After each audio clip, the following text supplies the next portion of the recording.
We divide 444 by 5 in a long division method. 5 times 8 is 40.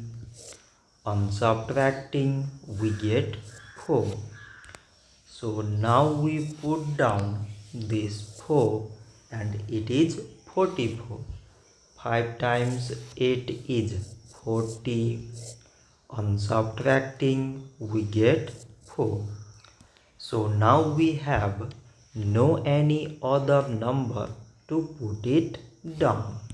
So we take here decimal so that we put 0. So it is 40 and 5 times 8 is 40. On subtracting, we get 0.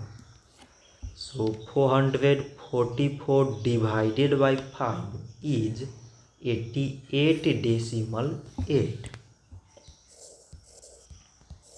So this much for today and thanks for watching.